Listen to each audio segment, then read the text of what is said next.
Hello and welcome to Podcast.init, the podcast about Python and the people who make it great. You can subscribe to our show on iTunes, Stitcher, or TuneIn Radio, and you can also add our RSS feed to your podcatcher of choice. You can also follow us on Twitter or Google+, with links in the show notes. Please give us feedback. You can leave a review on iTunes, send us a tweet, send us an email, or leave us a message on Google+. And I'd like to thank everyone who has donated to the show. Your contributions help us make the show sustainable.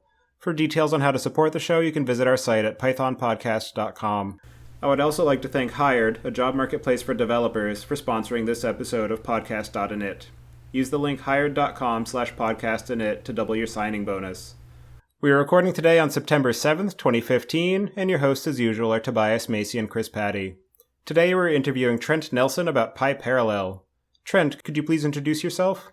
Yeah, hi guys. My name is Trent Nelson. I'm a software engineer by trade, a ripe 33 years old, living in New York, working for Continuum Analytics. So my role at Continuum is to, essentially I do a lot of on-site consultancy. So various clients in sort of finance and other industries will engage with Continuum for help in all kinds of fields. I very much enjoy working in Python, but we also do a lot of work in C and C++.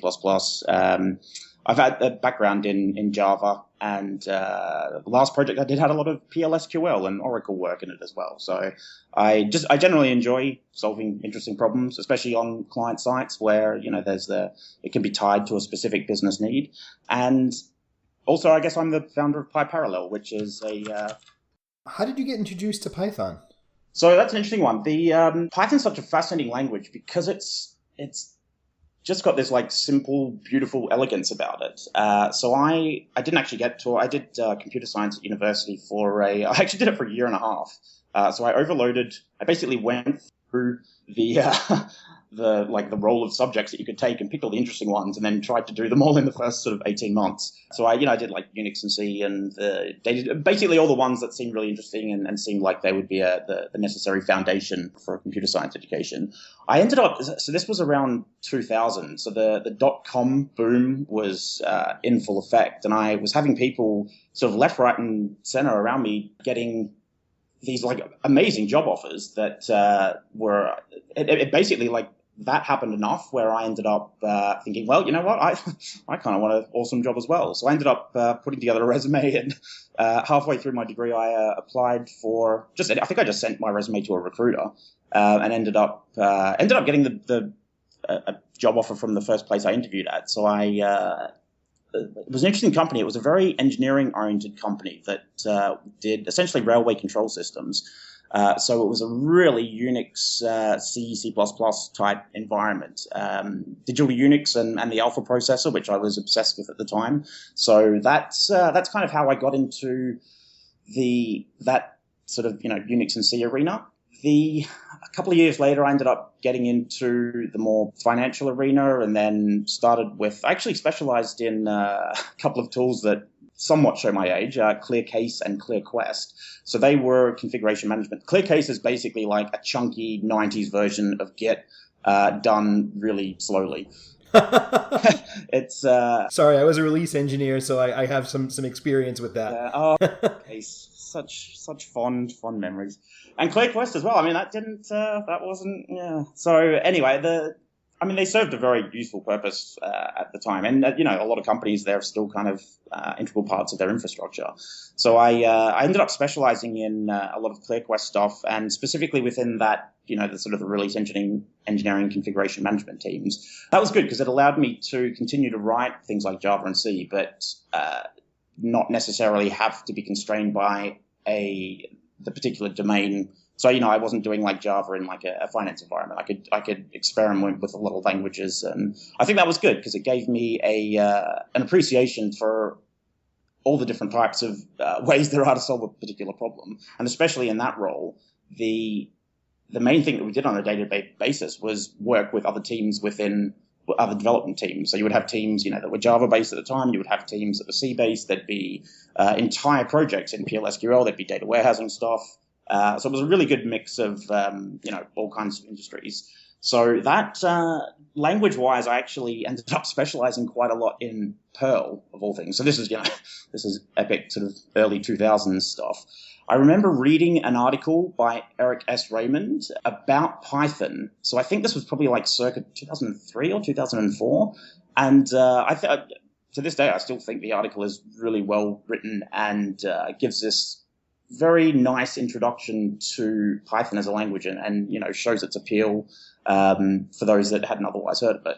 So I think I just sort of started learning it in my own time. And then essentially a couple of years later, I had an opportunity to do a project where we had to do a lot of really peculiar database migrations from, again, a lot of disparate bug tracking systems. So I think there was 10 or 20 different configuration management systems that we had to interface to and then put them into a new ClearQuest system that I was designing.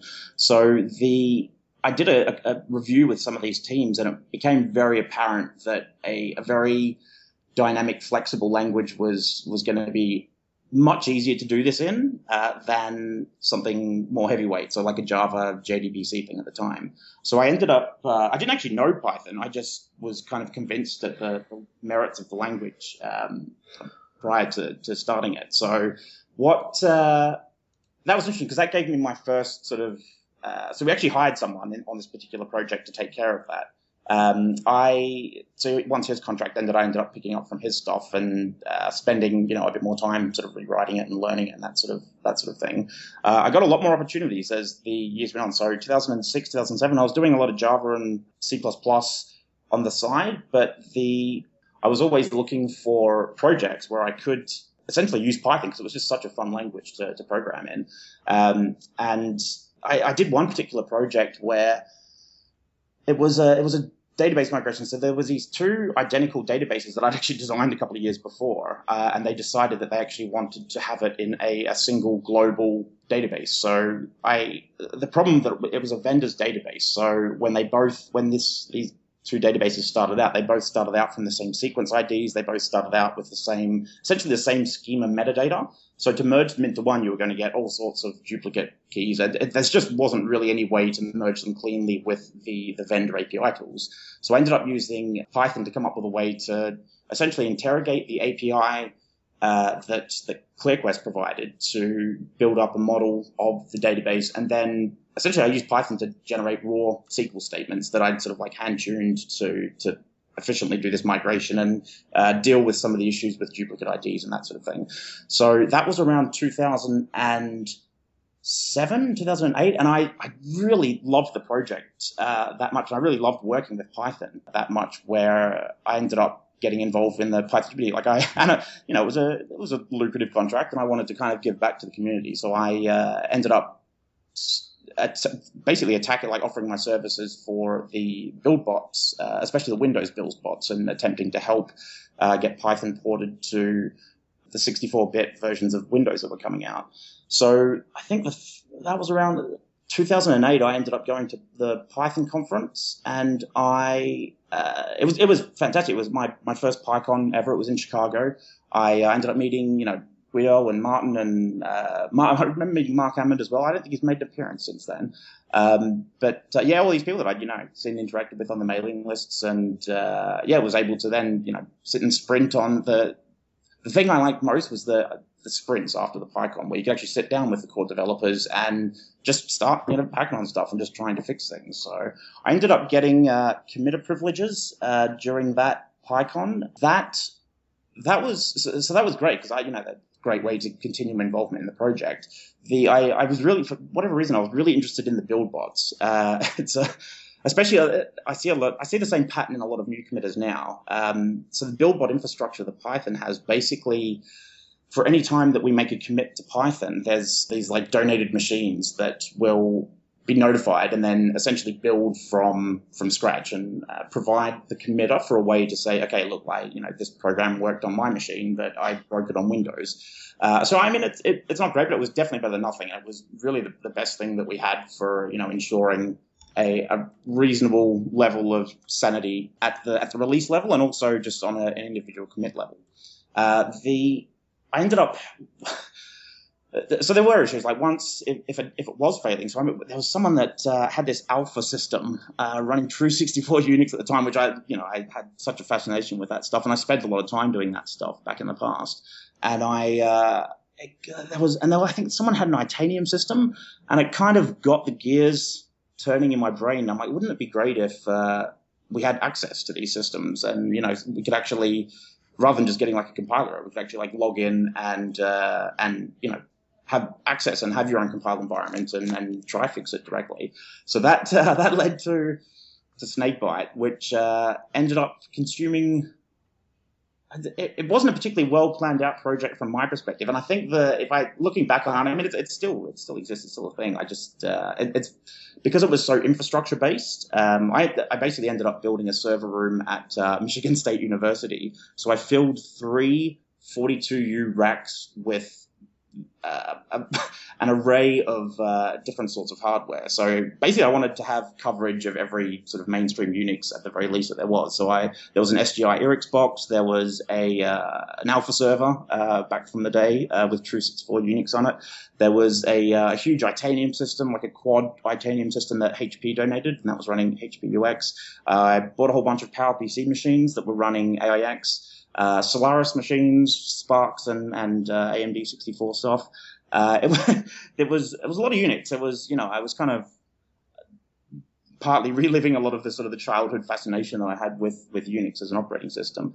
The problem was that that's an infrastructure project. I didn't have any governance set up to help continue providing funding for that. And it also became very apparent that I much prefer building things than I do doing project governance.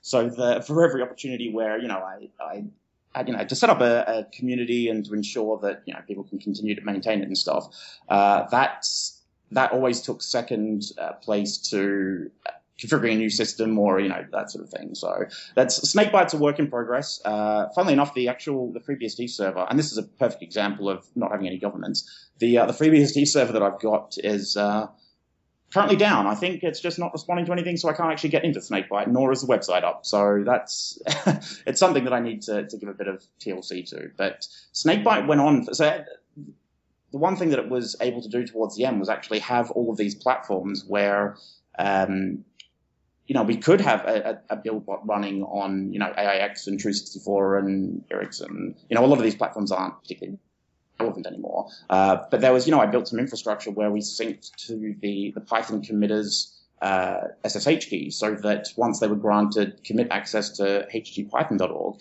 they were able to SSH into this Snakebite system that I set up and essentially have access to any one of these machines, and all the sort of logins were synced and stuff. It was really fun because it was the type of thing that. So this was obviously around the time that Amazon was spinning up their stuff, but that's all sort of Linux x86 stuff. None of the problems that Python was having was on Linux, because that's tends to be the major development platform used by all developers. So essentially Snakebite was a very fun experiment. It was around 2012 though that I essentially came up with the idea for PyParallel, which is obviously the topic for this podcast. So I will. That was my long-winded explanation of how I got into Python, and sets the scene for some of the stuff that I'm sure we're going to talk about later. Back when Unix meant workstations and hardware hadn't been commoditized, right? Yes, yeah. I'm just so fascinated by it all. And it really was. I can kind of understand the appreciation that people have now for. Once you get into your 50s and 60s and like restoring old muscle cars, and it's what they're actually restoring is the car that they fantasized over when they were a teenager, and those formative years where you do have the amount of passion that you have for something isn't particularly connected to any form of rational thought. So but that's something that stays with you. That's that you build upon that as the years goes on. So yeah, I guess my muscle car was my interest in the Unix operating system. So for our listeners who may not be aware, can you give us an overview of what PyParallel is and what makes it different from other Python implementations? Right. So Python's biggest issue to date, or potentially maybe a better way of phrasing this, Python's most complained about problem is the GIL, the global interpreter lock, that prevents Python from optimally using multiple cores on, the contemporary hardware.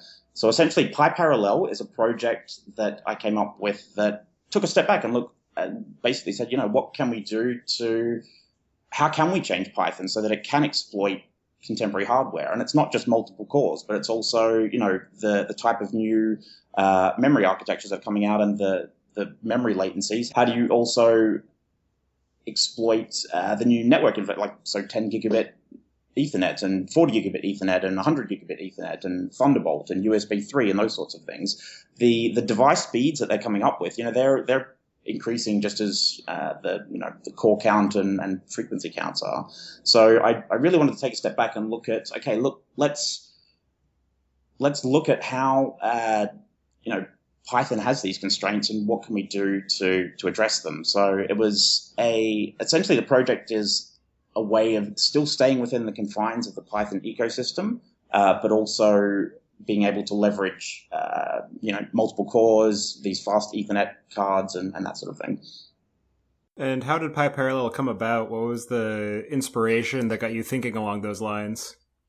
As much as I'd like to say, PyParallel is this thing that I sat down and planned really well, and it was, it's always nice in hindsight to be like, it's designed for the fast multiple cores and that sort of thing. How it actually came about was me working at Snakebite, going, man, I need to get a job. I've been doing this for 3 years. I'm running out of my savings. What am I doing in my life?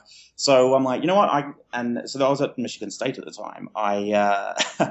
I was like, well, I had some friends in Chicago, and I also had some friends in New York, and I was kind of contemplating, do I want to move to Chicago or do I want to move to New York?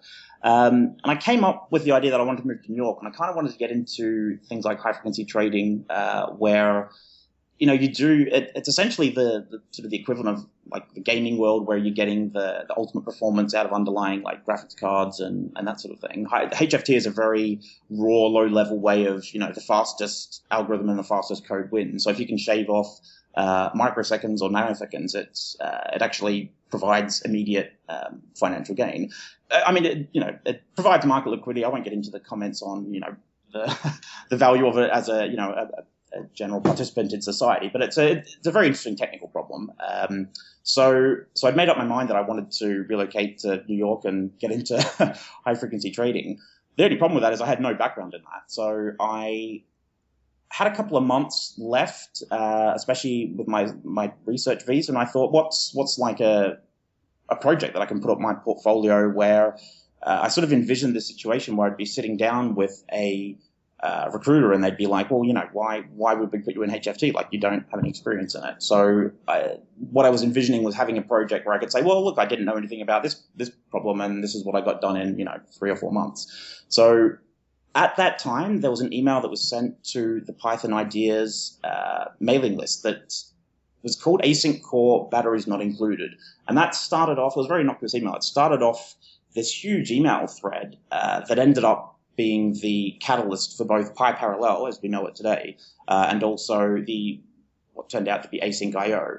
So the thread basically dealt with, how are we going to address the need to deal with this, this new sort of concurrent style asynchronous IO, which is essentially, in this context, asynchronous IO basically meant sort of, non-blocking network socket IO. So how, what sort of mechanisms could we have in place to, have something like Twisted, which has been really good at setting the standard for doing that sort of completion-oriented, protocol-oriented asynchronous IO single-threaded event loop. That sort of paradigm was, that's really, I think Twisted did that really well. So the idea behind this whole thread was to, what could the standard library potentially do? For whatever reason, I decided to pick that as my pet project. And so I'd done a lot of work with Windows recently. I had been reviewing the new APIs that they introduced on Windows Vista with the thread pools and their, how it linked into all of the I/O infrastructure, essentially. So I actually had this idea that, hey, look, the asynchronous I/O and the solving of the GIL, we could probably kill 2 birds with 1 stone here. It was ridiculously ambitious. That's a crazy thing to try and solve at one time. So there were a lot of discussions on the mailing list, and if you go back through them, I pitched a couple of ideas. I didn't I kind of kept the crazy under under a certain level. So I didn't actually pitch the idea of solving the guild problem as well, but I did pitch some ideas that were essentially geared towards, okay, look, how can we leverage each operating system's facilities in the most optimal manner? So at that time, I felt that Windows actually had a better base to build some of these async IO primitives of. So it was interesting. So I basically decided that was going to be the project. Guido, it was funny. Guido emailed me directly. We had a chat sort of offline, and I think he emailed me the weekend that I decided to sit down and write an async PEP, which was, I guess, my version of, everything that I had in mind. So it's actually out there. We can put the link in the footnotes, but I came up with this crazy PEP that kind of merged the notion of asynchronous I/O and parallel computation. Hadn't really done much CPython stuff recently, so I was I was making a lot of claims that it would be very hard to back up without any proof. And Guido's reaction was like this. So he sent me an email asking about, did I have any thoughts about on the IOCP stuff? The timing was perfect. So I sent him that PEP as a response. Bless him. He was like, he's like, I don't know if you've like stopped taking medication or you've like started taking new medication, but like, this is just like, it's crazy. Like, this is not achievable within a reasonable time frame. And he was completely right there. It was a really wacky, set of ideas. So, the other side effect of that is that there's nothing like having Guido say that he doesn't think that you can do it as a motivator to try and figure out a way to do it. I think if he'd been like, yeah, this sounds great, you probably can do that, I probably would have been like, yeah, I probably can, and nothing would have ever happened. So it's definitely the provide someone with a challenge and set the scene for to get that sort of a project. So it was interesting. Like once I had the motivation and I decided to figure out a way to like, okay, how can I get Python to optimally use all of my cores and how can I get it to so essentially solve what this guild problem was. So I essentially, I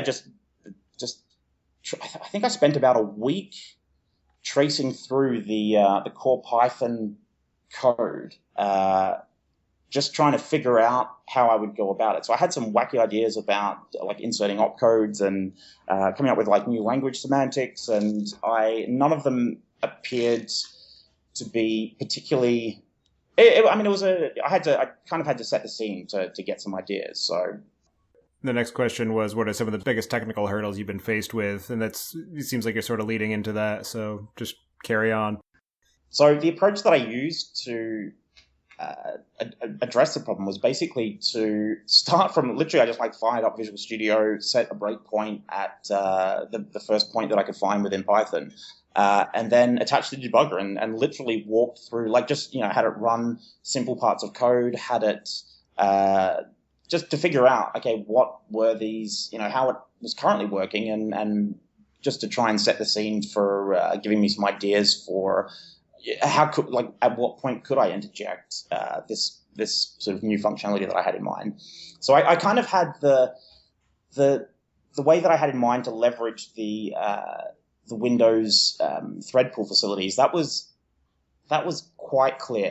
What wasn't clear was the mechanism of so basically what these Windows facilities, they basically provide a way to provide a C function and some per user callback context. And you can say, so for example, try submit thread pool work. You can call that with a C function and some context, and it will actually manage this thread pool behind the scenes, and it figures out how many threads it needs to create. It can tell if it hasn't posted enough threads, it'll create some more. It'll kill threads when they're not needed anymore. So it manages all of these complexities with literally just getting into the context where, okay, I'm now still within the Python process, but I'm a separate thread. So I basically started with that and used that facility to, okay, what happened when that happened? Where did it crash? So that really set the scene for figuring out the approach that I came up with essentially being able to quickly detect whether or not we're in one of these parallel contexts or parallel threads. So I came up with at the same time, I'd kind of been reading Intel assembly language manuals, and I was kind of hoping that there'd be this like magic instruction that I could come across that would do exactly what I wanted. And it turns out there was a the way that it works is at any time I can tell what the thread ID of my current thread is, and I can compare it to my main thread ID. But I can actually make that a really, really simple like comparison between two 32-bit integers by using the CPU section registers. So there's an instruction called read fs base that essentially I use that and with a particular offset to get the thread ID. So the actual mechanisms for PyParallel were just to find out, basically to intercept all of the thread-sensitive parts of the interpreter and put in this test to say, okay, if we're a parallel thread, let's divert to a thread-safe alternative. So that really was the key breakthrough that came sort of a couple of days. So I got a prototype working in, I think the first commit that I made was around December 21st, and there was a 4-day period where I made a couple of commits. All of these were on my HG. Well, I've actually backported them, but initially it was all done against a sandbox repository on the hdpython.org Mercurial repository. That like once I'd gotten that working, it was a very I think I had an implementation of map. So there were like 4 attempts, and on like the 4th attempt on the 4th day, I essentially got it working well enough where it could basically like proof of concept. So like, okay, there is some merit to this idea of intercepting these thread sensitive things, and it didn't appear to incur much overhead. So that was 3 months passed, and I ended up working on it as much as I could. There was a good couple of weeks there where it was a good sort of like 12 hours a day type of thing, just trying to figure out how to get everything in place. I was essentially working towards presenting this at the PyCon 2013 conference in Santa Clara in California, Silicon Valley, Santa Cruz, one of the Santas, and. I presented like a little sort of 25-page presentation to the Python committers. At every PyCon, there's a day at the start, typically on the Wednesday, where all the Python committers that can attend PyCon get into a room and just discuss like language things. And that's great because it's the only time each year where that really happens. So that was, it was a good scene to present the work. So again, my intent for all of this stuff was still the idea of moving to New York. So Guido, it was really funny. I get this email from Guido, and it doesn't have a body in it, but the subject is "You guys should talk," and it's addressed to this guy called Peter Wang. I had no idea who that was, and myself. And there's literally nothing else. There's like no body in the email. It's just like the subject line was like "You guys should talk." So I replied, and I'm like, hey Guido, I'm like, Peter, have you got any idea what the context is here?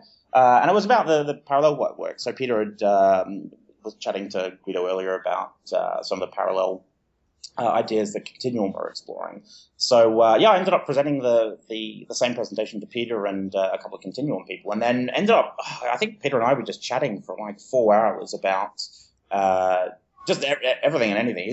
For anyone that's ever met Peter Wang, there's no shortage of things to talk about with him. He's a very entertaining guy.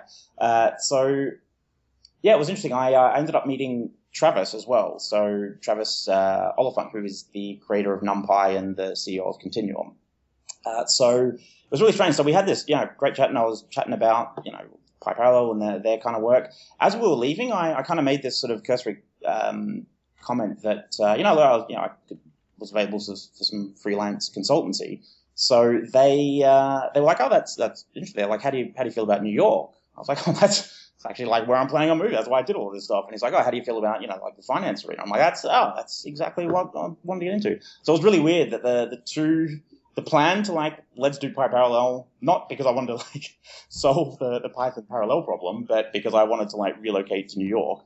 I don't know, like thinking back on it, it's always a really weird way, and just kind of quirky that it just sort of happened like that. So I ended up, we ended up making that happen. I ended up getting hired by Continuum. That was a long process just because I had to switch visas and go back to Australia, and there's just a lot of time involved when you're like relocating and that sort of thing. So I was able to, I think I started work for Continuum around August 1st, 2013. And I went straight onto a client site and did, it was a really interesting project. It was probably for about 18 months working on all kinds of it. It was the first project where I interacted with data scientists. So it was a sort of a financially oriented project that had a lot of a pretty large data science component to it. So it was one of the key things that we're doing, not to give too much information about, but it was to do essentially like entity and location disambiguation and resolution. So given some unstructured text within a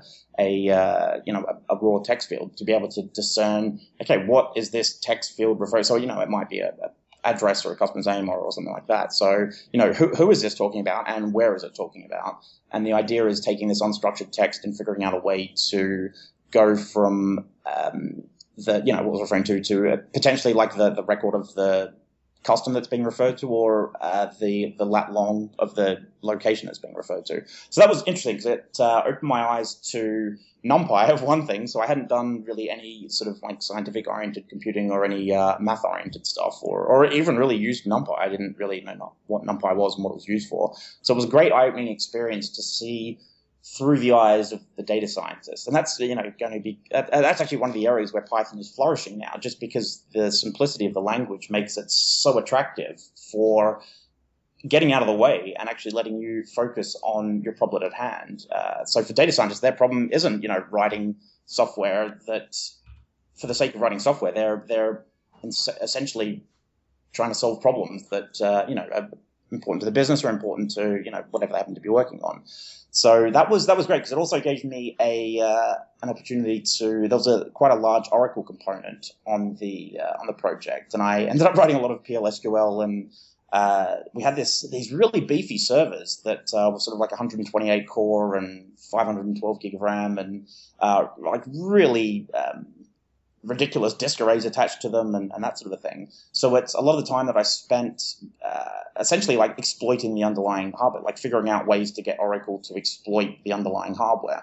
That was great because it gave me, so Oracle's got some really, really robust and mature parallel options for essentially, taking, this is my, terabyte data set, how can you chunk it and essentially do parallel computation against it, which is, obviously within the same sort of similar domain as PyParallel, just in terms of the problems that they're trying to solve. So that was great because I didn't do much work on PyParallel, mainly because I was engaged on this side. But it was great it was a very good breeding ground for ideas and just to see some more exposure about how PyParallel could potentially succeed and how it could be used in these environments. So I did a couple of presentations. So that was there's like a 153 page presentation that I did at a conference so it was a PyData conference. So Continuum holds a PyData conference in New York it's around November-ish.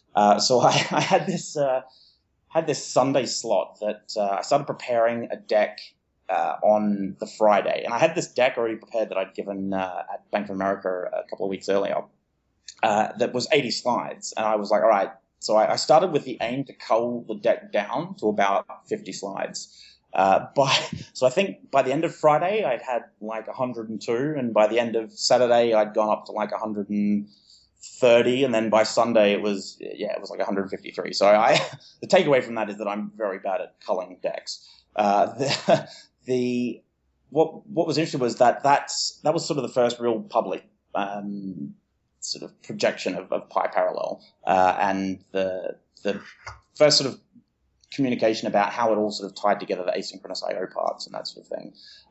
Since then, I was still working on client stuff. The next sprint that occurred on it was around PyData Gotham, which was around in 2014. What are we in now? 2014? No, 2015. Yeah, so it was summer last year where I put another sprint into. One thing I found was that PyParallel was. I had some of these like parallel primitives in place, but it wasn't doing very well for like a web server when you loaded it in under like stress testing situations. So I spent some time, addressing that and got it to a point where it actually could, run for the duration of the benchmark and actually do really well, and then subsequently crash.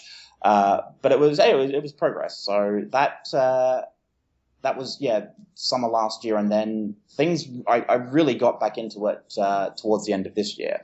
Sorry, the end of last year. So over the Christmas break, I spent about 2 weeks just in the depths of PyParallel, trying to bring all of these sort of like parallel socket IO primitives back into play.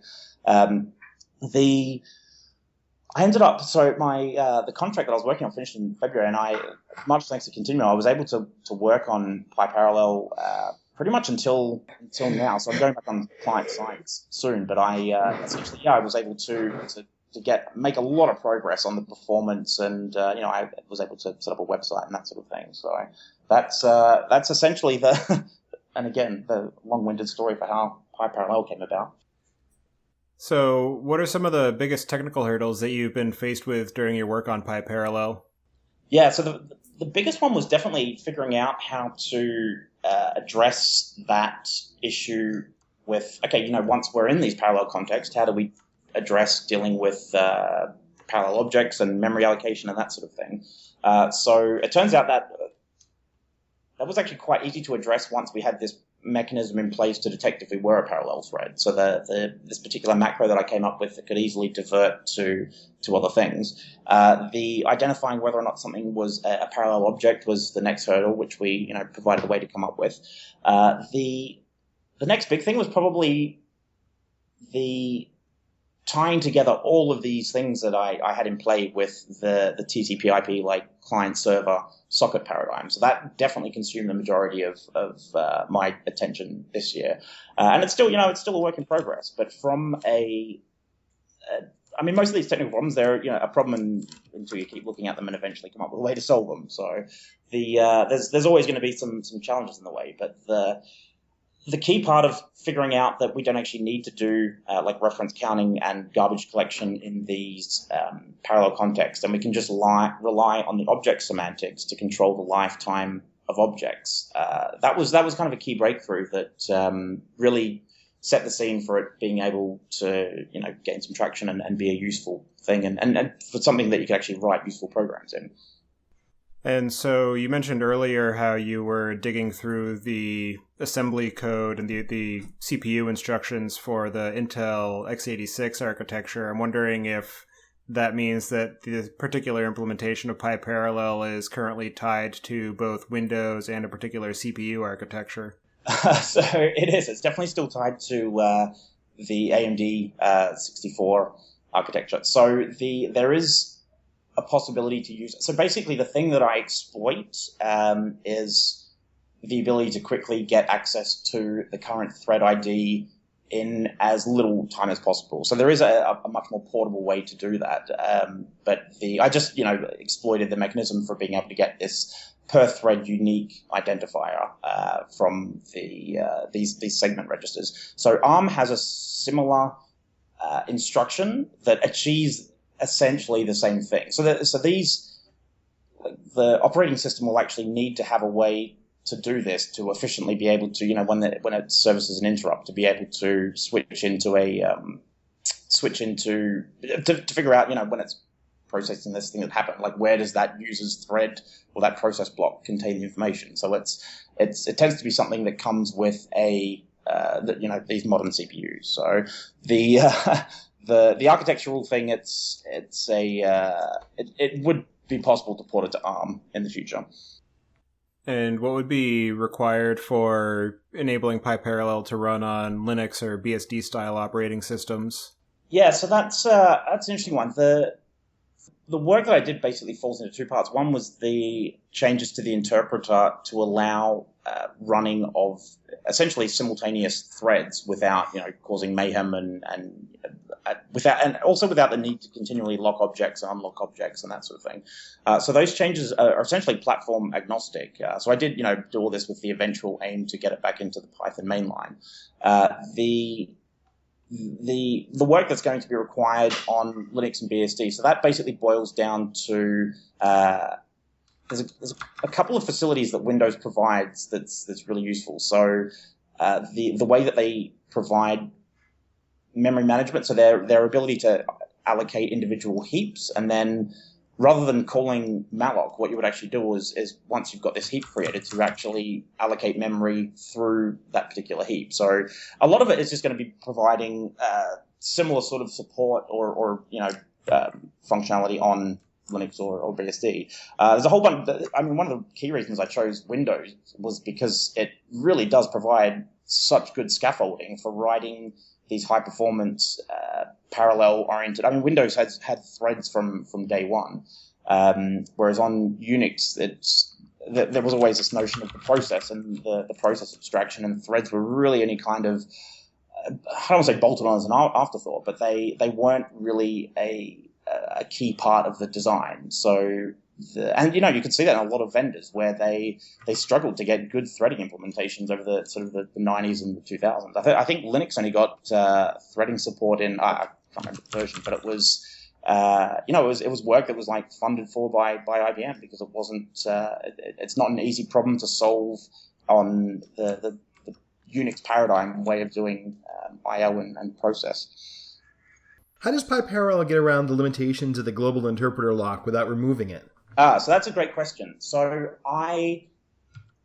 that phrasing is definitely one that I've used, and I keep reiterating it. A lot of the complaints that people make about Python and the GIL, they're all centered around, okay, like, how do we remove the GIL? Removing the GIL, so the GIL actually is great. It serves a very useful purpose. It ensures that at any one time the interpreter only has one thread of execution running within it. The way that I addressed the problem was, well, that's what problem we're actually trying to solve, and that is the problem of I want to optimally use my underlying hardware. So the PyParallel solution is to leave the GIL alone. It has very well-known semantics. It's relied upon. There's, you've got all this C API compatibility that you're going to need to maintain, and the ability to be able to pause all parallel threads and single step through something and ensure that nothing's releasing and acquiring a GIL is quite useful.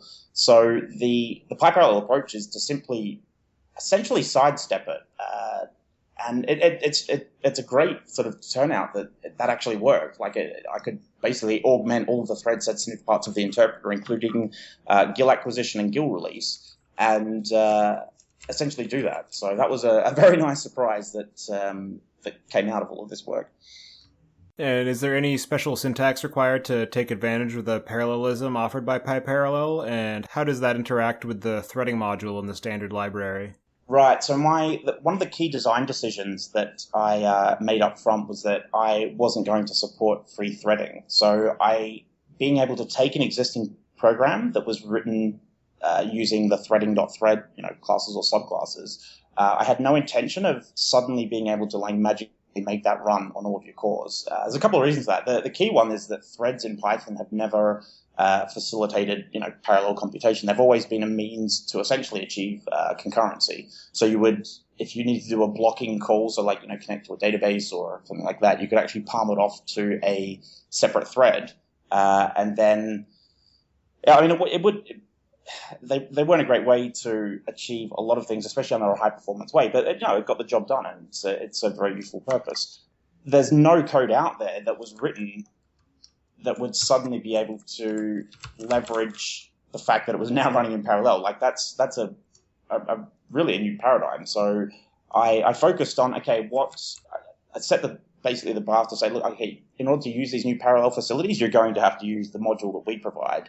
And I essentially centered around this notion of, you would define these completion-oriented protocols. So, and this is where there's a lot of overlap, and, commonality between PyParallel and things like async IO and Twisted. So Twisted in particular was one of the things I most liked about it was its notion of completion-oriented protocol. So you would define these classes that were essentially, you'd define methods like connection made and data received and connection dropped and that sort of thing. And you would implement, how you wanted your program to behave when the protocol acts the way that it does. And then Twisted was responsible for calling you when that happened. So PyParallel leverages the exact same concept. So it's a very much, don't call us, we'll call you type paradigm. And that's really the key piece. Once you're using these new parallel modules, you can essentially have Python call back into your code in these parallel threads, and you don't have to create any thread pools. You don't have to do any of the stuff that's always made threaded programming hard, which is, and again, another key thing that I wanted to address, because I think a lot of people get threads are really just a vessel for achieving that, for allowing a process to execute something before it needs to wait on some file I/O or wait on some network I/O. So threads are really just a mechanisms, and I wanted to draw focus away from threads themselves and actually focus on, structure your program so that the work can live independently to the worker. So the worker being the thread and the work being processing of incoming requests. There's no real reason why that can't be done in parallel. Or just assume that everything's going to be in parallel until you need to serialize it. So it's an inversion of the way that we've approached programming to date, where it's, everything is sequential, and then you attempt to try and farm out in parallel means where possible. And so how does that particular paradigm or pattern, how is it related to the idea of functional programming, of having immutable objects and immutable processes without side effects? Yeah, very similar. I mean, there's a lot of overlap with a lot of the concepts that you see in both functional programming, both the languages like Rust and Go, and it all really comes down to object ownership and object lifetime. When can you safely deallocate an object, and how do you prevent races to set objects? So the functional paradigm, what became very apparent is just to use the HTTP processing request. So when a web server gets in a request, of all of the objects that are allocated to process that request, none of them are actually required. And it's not overly true, obviously, but none of them are actually required once that request has been sent back or once that response has been sent back to the user. So PyParallel leverages that and essentially kind of, I wouldn't say forces you to write in a functional way, but it allows you to structure your program with similar sort of constructs. So in the abstract for the PyParallel paper, you cite a simple rule: don't persist parallel objects. How easy is this to do with currently available concurrency paradigms and APIs? And would it make sense to add such support? So that's a really good question. That rule was motivated by a couple of bits of advice that Guido gave me. So essentially, he's always asked, what are my constraints? What are my restrictions? So it became very apparent that the ease for which you can convey the new mental model that's required for this to take off and to not be like an absolute disaster for most people to adopt. The simpler I could get that, the better. So in essentially like sitting down and writing that documentation that I did recently, the thing that came out about that I could tie this down to this single rule of just don't persist parallel objects. And it turns out that when writing programs that leverage these parallel facilities, that's actually not that hard to do. It's actually pretty, I've written two semi-real life examples of an instantaneous Wikipedia search server that essentially basically has the entire Python process serving all of Wikipedia in parallel, and also an implementation of one of these, the Tech Empower frameworks benchmark suite. So none of the issues that I had getting those working had to do with me accidentally persisting parallel objects. A lot of it had to do with finding places where code that I was calling were persisting parallel objects. And really it boiled down to, if you've got some library that is, just say, for example, like a regular expression, the first time it comes across a particular pattern, it'll compile it, and then it saves that in a dict so that it can be quickly called back. So that concept is what I'm referring to when you're saying you can't persist parallel objects. And it sort of ties down to the way that the memory is currently allocated. But it's really more, the rule will outlive the current reasons for the rule, which are more implementation based. But I think, as soon as you get into anything other than a rule like that, you start having to deal with, who owns what's the object ownership, how do you do safety allocation, and that sort of thing. So the fact that I've centered on this rule, I think time will tell. Either you will be able to write useful programs with PyParallel or you won't. So I'm hoping that that plays out. That's something that we'll be seeing. So, for instance, how would one be sure to follow this rule when using twisted or async I/O? So that's so the other thing that clicked recently in the past couple of weeks is that PyParallel and async I/O are actually complementary. I mean, async I/O and concurrent futures and all those sorts of things. So I haven't actually changed anything in Python that prevents that single-threaded event model. So the way that I would actually envision the two working together would be, so async I/O could essentially be used to drive PyParallel. So, for example, if you want to process a directory and all of the contents within it, you could actually wire up async I/O where you've got this main thread, you've got this ability to, mutate global state and that sort of thing. What that async I/O thing does is basically break a request down into, well, I've got 8 cores. I can actually dispatch this in 8 parts, and that's picked up by PyParallel. It's all within the same process. It's just a quick, copy from one buffer to another, basically. So I actually see the two living together in a sort of symbiotic relationship. The original intent was to, again, have PyParallel basically be async I/O, but I think that was unrealistic. Now that I have spent some time working with both, it's clear that they could actually really, when paired together, you could get some really cool new paradigms. And look at things like games. I mean, there's the single-threaded paradigm of one main event loop. That's quite powerful, and it's something that's existed for as many years as we have been programming, and it's something that probably will continue to exist. There's typically what you would do is start off with that. It's much more easier to reason about your program's logic in that state. And then there's going to be opportunities to, this particular piece of work is, needs to be done against a chunk of data. That data can be chunked into, 8 different pieces. Those can be executed in parallel. So that's kind of how I see all of that tying together down the track. Yeah, it seems like your approach of having more of a functional paradigm for handling the parallel processes, it seems that will greatly simplify a lot of the trouble that has historically been associated with threaded programming of trying to figure out what order things are being returned in and how that mutates the global state of the program. And by not persisting anything in those parallel threads, you can remove a lot of that contention and the need for semaphores and mutexes and things like that. Yeah, I didn't write a single mutex in all of PyParallel. I rely on the operating system to manage the scheduling of callbacks and that sort of thing, and it actually works really well. It's the old ways of the Java style of locks against anything, concurrent hash maps and all that sort of thing. That's like just none of that was necessary. It was strange. It was a change, because I did all of that sort of type of stuff, back in the 2000s, and it was nice not to have to deal with threads and locks and stuff directly. There's a bit of, I didn't write a mute. I did use a couple of the new Windows slim read-write locks. So there is some locking in some little parts, but it's in a very minimal case, and it's not something that I expose to the Python user. It just happens when it needs to behind the scenes.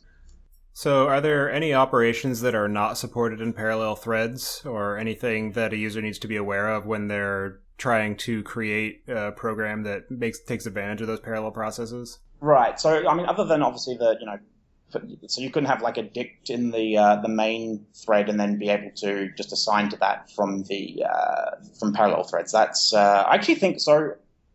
It either crashes or I put some code into it's actually pretty easy to detect when that's happening. And raise an exception so that the parallel code can actually get that exception and handle it. The other restrictions at the moment are that you are disabled importing from parallel context, so you can't import a module, which is, that's a reasonable restriction. That is not a restriction that I have been butting my head against. So it kind of makes sense to do what you're importing in the main thread. The other restriction, I think I disabled tracing and per sort of thread stepping through at the CPython. That's a really specific change.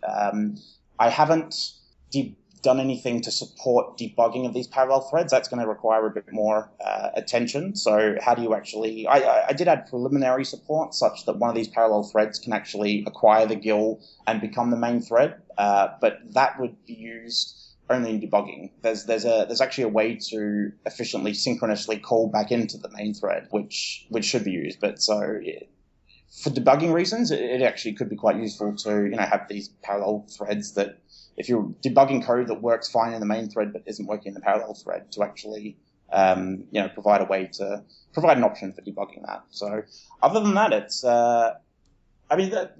you can't use any code that violates the restrictions of the don't persist parallel objects. So that's really the main takeaway. The other restrictions are just very small and very unlikely to be run into. So going back to your point about debugging, it seems like some of the projects that have been coming up recently that enable remote debuggers might be a good place to start with pursuing that, in terms of being able to, as you hit an exception in one of the parallel threads, just have it stop, enter the debugger, and then I know that in Celery it will print out a port that you can then telnet to and step through the PDB at that point. Yep, there's definitely a lot of opportunity to explore those sort of things. So what drove the decision to fork Python 3.5 as opposed to the 2.x series? So it was 3.3, but the tag was 3.3.5. I didn't actually... So that was... as much as I would like to say it was a calculated decision, I literally just started hacking on CPython on whatever the state of the repository was. So I think I had I was a core Python committer, so I was working on Python, I think what turned out to be 3.4 at the time, but it was essentially a checkout of the default, the master branch of Python source tree. So that happened to be Python 3.3 at the time. It wasn't really, doing it on 2 wasn't ever really something in my mind. I think at the time, again, I was motivated to try and essentially race Guido, so to try and get something on the plate where it could be considered next to this, the async IO and the yield from syntax and that sort of stuff. So there just wasn't any real viability of doing that in 2. And again, I wanted to support Python and support Python 3. Python, ironically, if Python 4, if PyParallel ever does come into the mainline, increases Python 3's adoption, because PyParallel is going to track Python 3 as it goes, through the next few versions. Hey, that's all better for Python, really. And so, tying into that, in the documentation, you mentioned that the long-term goal for PyParallel is to merge it back into Python mainline. It says possibly within 5 years, and I'm wondering if anything has changed with that goal or the timeline, and what milestones do you need to hit before that becomes a realistic possibility? Yeah, so the thing that's never going to happen is a big bang merge. So there's never going to be a point where I sort of email Guido and be like, all right, here it is, it's ready, I've finished all the patches, apply. It's really going to need to, and just because of this is the first time where we've been able to have Python code run in parallel threads. And it is experimental, it is proof of concept. We don't know, we're not Microsoft or Apple, we don't have the ability to figure out all the problems ahead of time. We kind of need to leverage the open source nature and leverage the community participation. So I really want PyParallel to live separately and independently to the main Python tree, because it's also a quality thing as well. People have come to rely on Python. It powers millions of websites and businesses, and is the language of choice for so many developers. So that would be a huge breach in our in the community's trust of us if we start just putting in PyParallel changes that crash or start to reduce that level of quality. That being said, the PyParallel does need to track. The way that I envision it playing out is actually tracking. So, Python 3.5 is due to be tagged really soon. I think we're in the second release candidate. The idea that I have in mind is once that's tagged, I will essentially attempt to rebase PyParallel against that. It's going to be a bit fiddly because there were a lot of changes to between 3.3 when I made it to where it is now, especially with all the memory allocators and that sort of thing, which is one of the areas where I do all the interception. But if there's sufficient interest, I want to use that opportunity to try and get it working again, get the build working again, just with these new primitives in place on Linux and OS X, so that we can actually build it. And from there, we've got the ability to people can start implementing the platform specific stuff that's going to be required in order to achieve this. So I really do envision it tracking the state of the CPython repository over the next few years, and then depending on, what the level of change is. I think Python 4 is realistic. There's no, that's never been, there's no sort of like release schedule for Python 4 at the moment. But because of the nature of the change, I think it would make sense. But I actually do see PyParallel going in lockstep with the core Python development over the next few years until we can say, okay, look, we've ironed out all the bugs. It's matured to a point where, we're happy basing this off. So it's, the other key thing is that, we're attempting to solve, how is Python going to be able to continue to flourish in the next 25 years without undoing all of the benefit and progress we've made in the past 25. So that means, ensuring that there's as much compatibility with the sources there, so that people don't have to continually like rewrite their modules and rewrite all of this Python code that they've been using.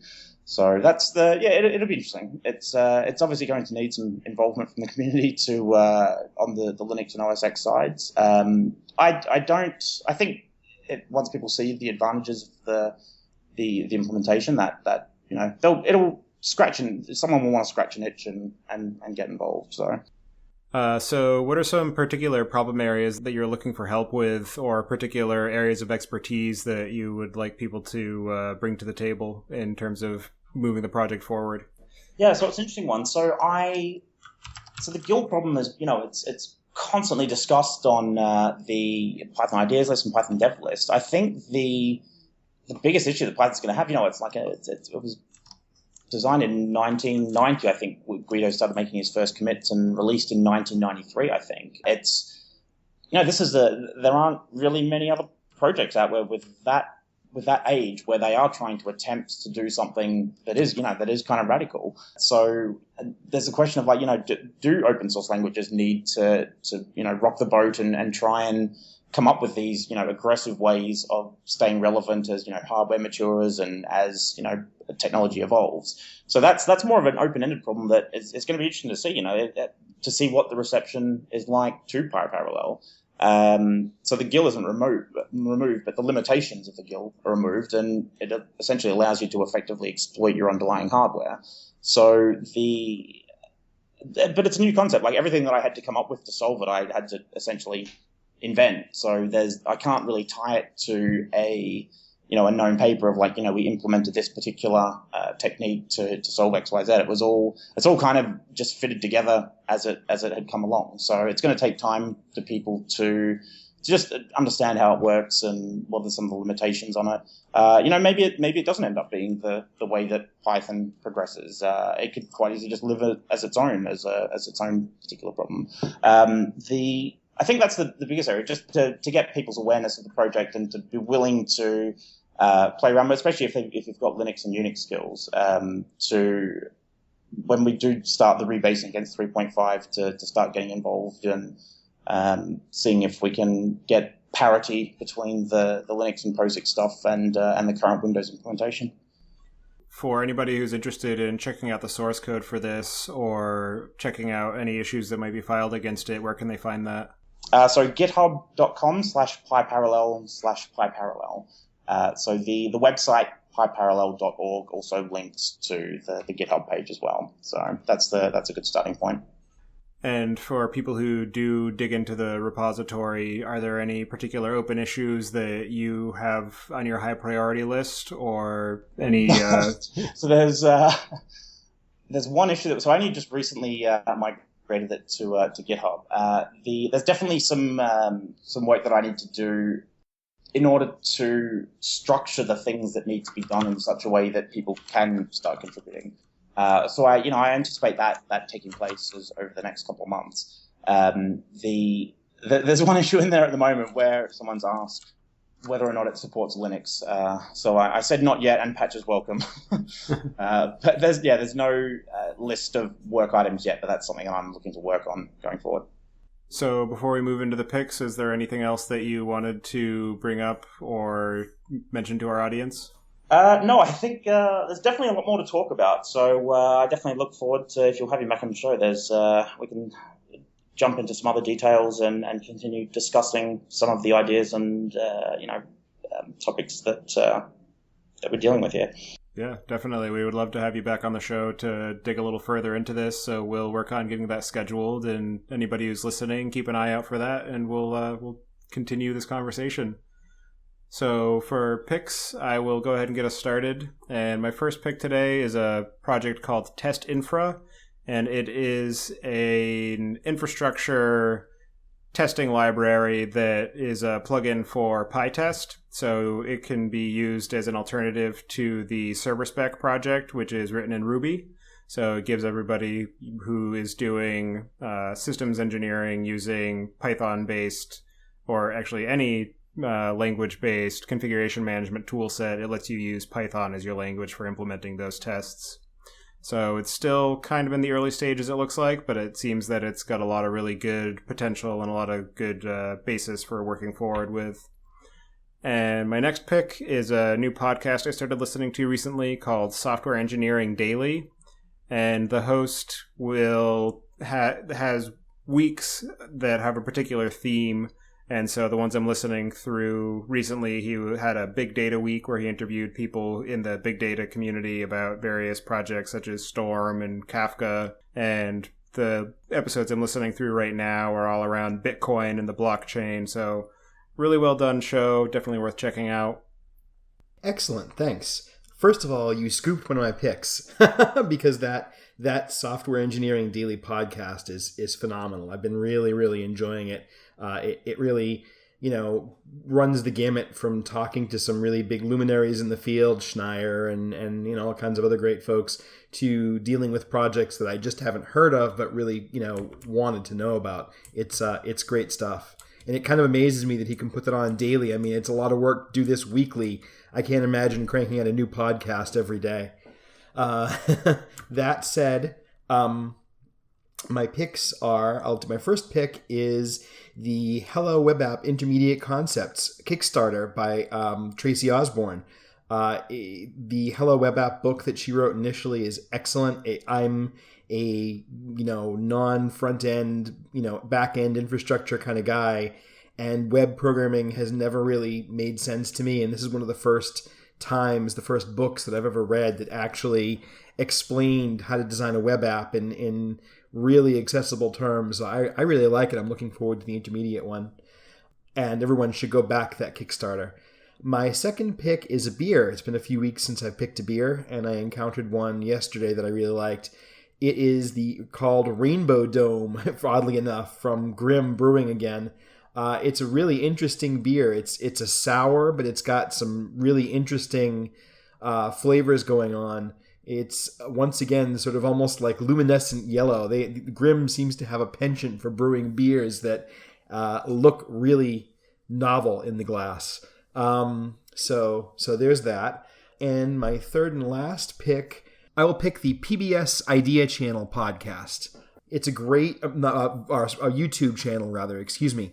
It's a great show. Every show he goes through some concept, whether it's something from current events or whatever. It's brilliantly produced with all sorts of little great video clips, and it's just incredibly intelligent and definitely worth watching. And that's it. Trent, what kind of picks do you have for us? I have one pick, and it is a book called Showstopper, and it is by an author, G. Pascal Zachary. And it's the tagline on the book is "The Breakneck Race to Create Windows NT and the Next Generation at Microsoft." So this book was written in 1994, and I bought it recently. I bought it, I think, last year, and only ended up reading it sort of over the Christmas break. But it was a fascinating account of the development of the NT kernel, which is essentially what all modern Windows machines are now based upon. So it tracks the development project from David Cutler, who is the main architect on Windows NT. So his heritage came from, he came from digital, and he had a background in VMS, and it was in the late 80s he got a call basically from Bill Gates that had heard of his prominence, heard he was looking potentially to leave digital, and basically got free rein to build the next generation of operating system at Microsoft. So it was actually, it's strange because I didn't actually know that connection until much later. And I know that my initial interaction with Windows, especially when as a teenager, it was the only thing that I really remembered about Windows 3.1 and Windows 95 and stuff was how often it like lost my homework and how often it would crash. That's, that stays in your mind. And it wasn't until I got into the enterprise where actually, there was a Windows 2000, which was obviously where the NT kernel came in, a Windows 2000 machine and SQL Server 2000, and I'm like, oh, maybe it's bizarre. Microsoft I always had this really negative opinion towards, and that really just started the gradual change into interest within Windows and all of these primitives that I use within PyParallel, they can all be traced back to the sort of the fundamental design decisions that go back as far as VMS. So, and VMS was you couldn't get anything more different to Windows than VMS. This was like a system that was designed to reliably and safely run, business problems in the the late 70s and 80s and that sort of thing. So this book in particular, it's just fascinated me reading it because it gave a really close account of how Windows NT was developed from sort of the late 80s to its release in 1993. So I've got like 30, 40 little tabs poking out of it of where I found interesting little tidbits and comments and stuff. And it's interesting. I'm buying a lot older books now as I get older, which is strange. I bought a VMS book, which was published in like 1980, like the late 80s, I think. So it's interesting to see that transition as I guess continue work as a software developer. The average age of the books of like when they were first published is actually getting older as well. It's definitely a known thing that the longer you work in our industry, the more you realize that what's new is old, really, when you peel back the covers. Definitely. All right. Well, we really appreciate you coming onto the show to talk to us about PyParallel and all the interesting work that you've done on it. And for anybody who wants to keep in touch with you and follow what you're up to, what would be the best way for them to do that? Yeah, sure. Visit GitHub/PyParallel, and favorite or star that. I can be reached. Actually, PyParallel on Twitter as well is a good way to get in touch. I can be reached on Twitter at Trent Nelson. Great. Good talking to you guys. Have a good night.